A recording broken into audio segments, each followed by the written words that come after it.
அண்மை செய்தி. சென்னையில் மதுபோதையில் விபத்தை ஏற்படுத்திய வழக்கில் விசாரணைக்கு அழைக்கப்பட்ட தலைமை காவலர் செந்தில் தற்கொலை செய்துள்ளார். இது குறித்தான முழு விவரங்களோடு இணைந்திருக்கிறார் நமது செய்தியாளர் சரவணன். சரவணன், என்ன நடந்தது? முழு விவரங்களையும் வழங்கலாம்.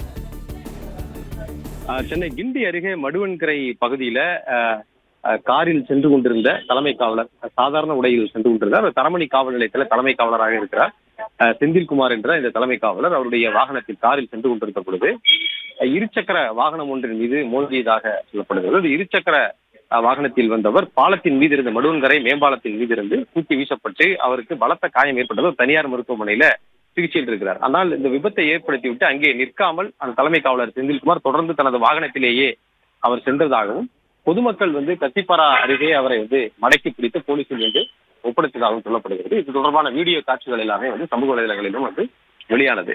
இது தொடர்பாக காவல்துறையினர், அதாவது கிண்டி போக்குவரத்து புலனாய்வு பிரிவினரும் வழக்கு பதிவு செய்திருக்கிறார்கள். விபத்தை ஏற்படுத்திவிட்டு நிற்காமல் செல்வது, குடிபோதையில் வாகனம் ஓட்டியதாக உள்ளிட்ட பல சட்டப்பிரிவுகளின் கீழே வழக்கு பதிவு செய்திருக்கிறார்கள். வழக்கு பதிவு செய்து விசாரணை நடத்திய நிலையில முதலில் அவரிடம் விசாரணை நடத்தி பிறகு மீண்டும் விசாரணைக்கு வருவதற்கு அவரிடம் எழுதி வாங்கி கொண்டு அனுப்பியிருக்கிறார்கள். இந்த நிலையில்தான் அவர் தரமணி ரயில் நிலையம் அருகே பெட்ரோலை ஊற்றி தீக்குளித்ததாகவும், இதில் உடனடியாக அவர் மருத்துவமனைக்கு கொண்டு செல்லக்கூடிய நிலையிலே அவர் உயிரிழந்து விட்டதாகவும் போலீசார் தரப்பில் சொல்லப்படுகிறது.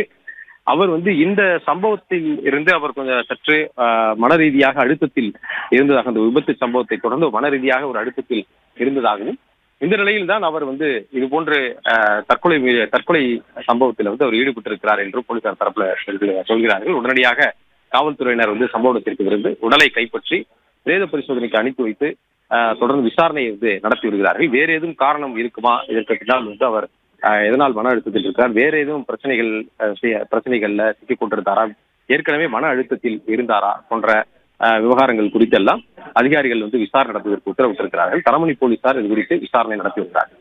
பிளே ஸ்டோர் மற்றும் ஆப் ஸ்டோரில் இருந்து பாலிமர் செயலியை QR கோடு மூலம் பதிவிறக்கம் செய்யுங்கள். செய்திகளை உடனுக்குடன் பெறுங்கள்.